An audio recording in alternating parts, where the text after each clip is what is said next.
This person performed brain surgery. Hey, brought you your Applebee's 2 for $20. Saw this video. It was being shared for some reason. It came out in September. Yeah. This video was being shared again, making the rounds because someone in my timeline said, "I'm really thankful this year to not be in the slavery-based tipping industry of service," something like that. I don't know. Exactly. They were really upset, and I realized, I believed that tipping was rooted in slavery and that it was unfair, and I was like, well, it's kind of something we do and it's fair now because there were videos like this. There was the Adam Ruins Everything on tipping, which full of a lot of nothing. You just think, why would they politicize it? Why would they not tell the truth? And that's where today almost everything is political, whether you want it to be or not. I want to ask you a question today. Did you believe that tipping was rooted in slavery? Did you believe it was unfair? Did you believe a lot of these myths you heard from Adam Ruins Everything? And Fusion, roll clip. What if I told you that tipping has a racist past? And it's not just because black waiters get smaller tips than their white coworkers, or that the tipped minimum wage just makes the poor poorer. Couple of things. We'll get to the racist past. Maybe sometimes, I know this is demonetized. You can hear that bong sound. Maybe because black people tip less. Yeah. They tip less, and a majority of them actually don't know or agree upon what the appropriate tip rate is compared to white people. So culturally, black people tend to work in areas where there would be more black people, and they tip less. That could be a part of it. But let's get into the whole tipping racist history, because this is something a lot of people believe, and at one point, I did as well. It's that the custom of tipping in America was racist from the very beginning. America, and racist. It goes all the way back to slavery. America, slavery. Tipping started among European aristocrats in the 17th century. Rich America, Americans racist, adopted slavery. the practice in the mid-1800s, and it spread throughout the country after the Civil War. Look at that sleight of hand. I was watching it go, wait, hold on a second. It has been rooted in slavery, racist in America. Oh, yeah. Oh, okay. Thought I was learning. In 1700s Europe. Exactly. So first off, that should tip you off right away that it's actually not true. According to the scholarly work on the subject, tipping began way before slavery, had nothing to do with racism, likely began in the late Middle Ages, and somewhere by the time of Tudor England in, I think, 1485, something like that. Tipping was commonplace. So right off the bat, they want you to think America, racist, slavery. We came up with it. Our idea. Europe. Yeah. And even that, I wouldn't say is not entirely accurate. It's inaccurate. Next clip. According to research by activist Saru Jayaraman, newly freed slaves were flocking to major cities to find work. Who? This is the thing too, when people accuse us of not sourcing properly, this is Fusion. This is like a major network on Facebook. It's our source, a girl. A girl. Saru Jayaraman. Who? Well, here you go. She's on the Feministing 5. She writes for Huffington Post. She's a leftist activist. So there you go, right off the bat. I know what you're saying. You're cherry picking. No, I want you to go watch this video. You think we're cherry picking their sources? We're not. That is their source. There are no source. That's their source. It's their only source. Next clip. But they were only hired for jobs that were considered unskilled.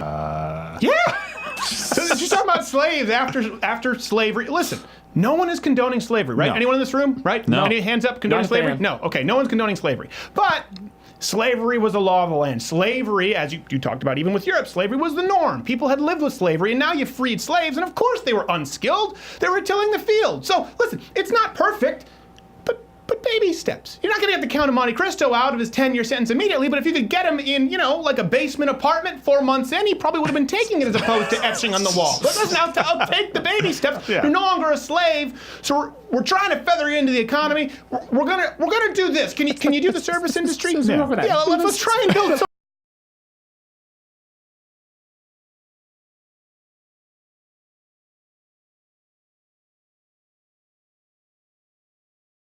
Tiramisu on the Upper East Side. This is just tipping is so bourgeoisie. Garçon! Garçon!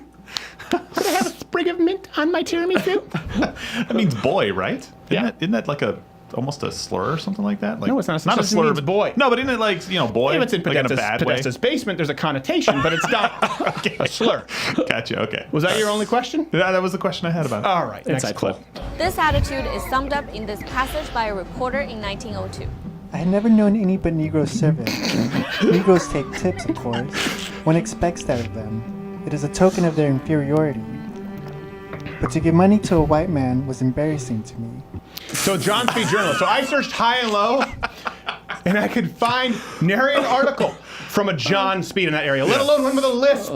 The Negro is the inferior thing. You couldn't just find just someone to put on some kind of colonial sound. Yeah. Really, Fusion? Did you have to walk over to HR and Vox? Do you have anyone who can do our narration? We've got the man for you.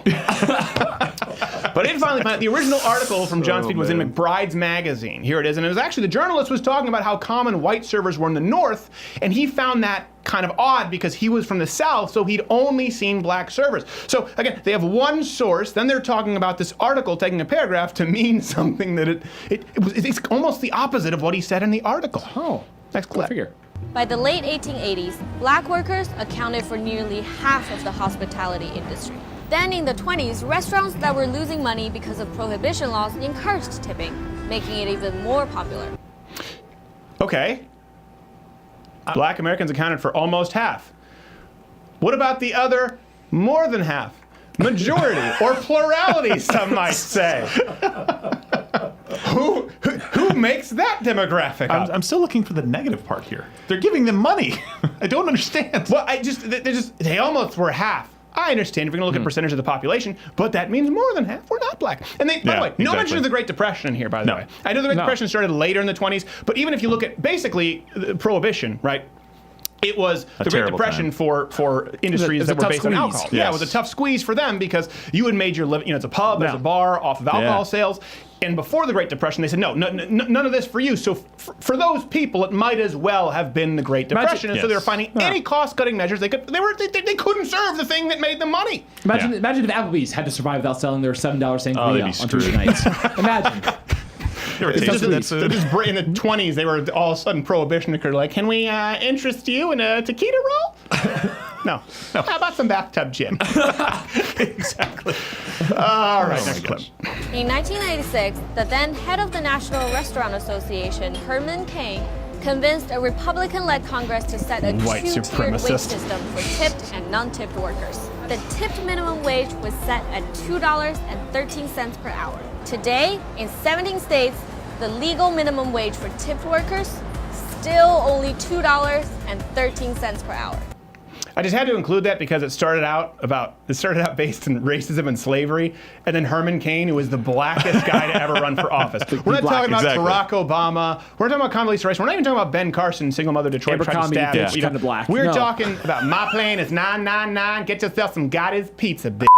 That man ran for office and came very close, and I dig that about you. What were you saying? I love it. No, look, I have a lot of experience with this. I made $5.25 an hour working in this industry because I made $15 an hour average tip share on top of that. Guess what? If I'd have made $2 an hour average, I would have moved on somewhere else. That's exactly what happens in this industry. The only people in the industry, it's kind of like performance-based pay, or certainly performance-based bonuses for teachers. The only teachers complaining about it are crappy teachers. Exactly. The only servers who are against tips are crappy servers. Working at Waffle House, smoking a joint, walking up to the table. It's not working out. And I was a server. You still get crappy tips even as a good server, but Yeah. it still evens out in your favor. Yeah. Consistently. It's supposed to motivate you. It's like the lowest skilled thing. Pick up a plate and walk it over, right? You're supposed to be motivated to do better than that. But I don't want to, though. No. So you don't deserve money. This is anecdotal. Statistically, tipped workers make an average of $13 per hour, which is obviously way more than the federal minimum wage of $7.25 an hour. Now let's look at this. According to the U.S. Department of Labor, the average wage for all occupations